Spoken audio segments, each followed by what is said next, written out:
Hello everyone, my name is Anushka Suji and today I'm going to present on graffiti and street art as self-identity. My faculty sponsor is Dr. Vakish. For me, showing my identity is very critical. I'm defined by who I am, where I come from, and the environment I grew up in.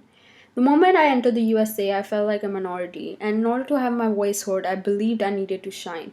However, as time passed by, I realized I can show my identity using different art forms like graffiti and street art. Therefore, I started researching more about the topic. It is a huge misconception that graffiti and street art are the same, but they aren't. We live in a confusing world where art is subjective and everyone has a different take on expression. Graffiti, what does it mean? It is word based, artists are mostly self taught, self expression for youth, elaborate words may be combined with images. Graffiti artists use different kinds of elements like tag, simple name, or single line, throughout which is a bubbly letter, piece which is painted with three or more colors. Every graffiti artist is different from each other. Some stay anonymous and some are on a route to leave their mark everywhere. This is one example of graffiti. It was present in the Museum of Contemporary Art Los Angeles 2011 exhibit. It's called Art in the Streets, work by Barry McGee aka Twist, and contains a lot of graffiti artists' names. Street art, what does it mean? Street art is image based. Artists have mostly received formal training. Independent art, usually commissioned, not always. Street art came into being after graffiti. It's associated with the term post graffiti. It isn't necessarily painted with an agenda. Sometimes it can be beautiful work of art that people can enjoy. This is an example of street art, which is artwork by Sir X in Brick Lane, Tower Hamlets, photographed by London Mural Festival. Graffiti and street art might look merely pleasing and delightful to the audience, but some of the people who make these works consider them an opportunity to create forms of expressions related to the self identity. It's not just a delightful experience to make, but an act of rebellion. Graffiti and unauthorized street art is seen by the government as a form of vandalism and damage by the artist. The legality of these forms is still an ongoing debate.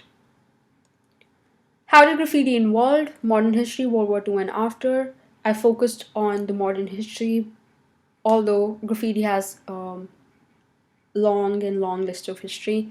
During World War II, it became popular for soldiers to write the phrase Kilroy was here. The motivation behind this is simple. Early practice of graffiti was to create a motive connection for these soldiers during their difficult times, cementing their unique brotherhood amongst foreign land and to make themselves seen. Since the 1960s, contemporary graffiti dates to the late 1960s, generally said to have risen from black and Latino neighborhoods of New York City, alongside hip hop music and street subcultures. Early graffiti artists were commonly called writers or taggers. I'll be focusing on the works of graffiti and street artists including Banksy, Lady Pink, Jean-Michel Basquiat, Dizy to understand how they support their beliefs and self-identity through these visual forms. Jean-Michel Basquiat rose to success in 1980s. He died in 1988, made his place as a black man, showed experiences of black community, used social commentary, attacked on power structure, challenged system of racism. In May 1978, Basquiat and Diaz started to put up the first Samo tag graffiti in Manhattan. Samo was primarily written on buildings, but they also did it in elevators, public toilets, and on the G train in the New York City. On December 11, 1978, the Village Voice published an article about the Samo graffiti. Basquiat said that the name was the first developed during a stone conversation with Diaz, calling marijuana they smoked the same old shit, and then shortening it to phrase same old then Samo. It was a private joke and then grew, Basquiat recalled. When asked about other people, Basquiat said, no, it was just me and Al Diaz. It accompanied short phrases which were poetic, satirical advertising slogans, mainly spray painted on the streets of downtown Manhattan. In early 1918, Diaz and Basquiat had a falling out. Basquiat said, I wrote Samo is dead all over the place. It was the end of the joint venture between the two. Profit won 1982 acrylic on canvas. Jean-Michel Basquiat created in Italy in 1982 mixes the percentage of historical painting with urban graffiti and nod to Jackson Pollock to create a heroic character that is self-portrait and part voodoo shaman. In 2002, it was sold to Lars Ulrich, drummer of road band Metallica, for then record $5.5 million. He uses warm colors and you can see the scratch graffiti on the black. Lady Pink. She was born in New York City, active since the 1980s. She uses graffiti to empower women, known as the only female capable of competing with the boys in the graffiti subculture. She said the more guys said you can't do it, the more I had to prove them wrong. She holds mural workshop with the kids. This was the work she did when women pursued justice. It was a mural collaboration conceived and organized by the art makers in 2005. She painted portraits honoring many women in history that have helped push human rights to the front. She does this work with ad hoc art to unite the artists from the neighborhood, which provide new areas of visual experiences, challenging how people perceive and interact with the environment. It was called the Wearing Cold Mural Project and was done in 2010. She did this project, which was called TC5 Teamwork, in 2018, basically to support graffiti artists and what they look in reality. Banksy, he was raised in England, active since the 1990s. He wants to remain anonymous. He's a political activist, uses stenciling technique. He uses satirical street art. He combines his dark humor with graffiti.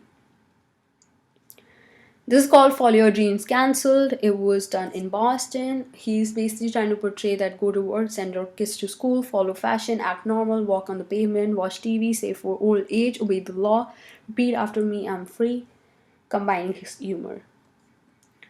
In 2005, Banksy went to Palestine and he managed to create 9 different illustrations on the controversial West Bank wall without detection. This was one of them. The West Bank wall separates Palestine and Israel and is 425 miles long. Basically, he's trying to portray that even people, normal people, and women can also search the officers. This is known as Rage Flower Tower. It is located in Jerusalem and now is covered by a sheet of protective perspex.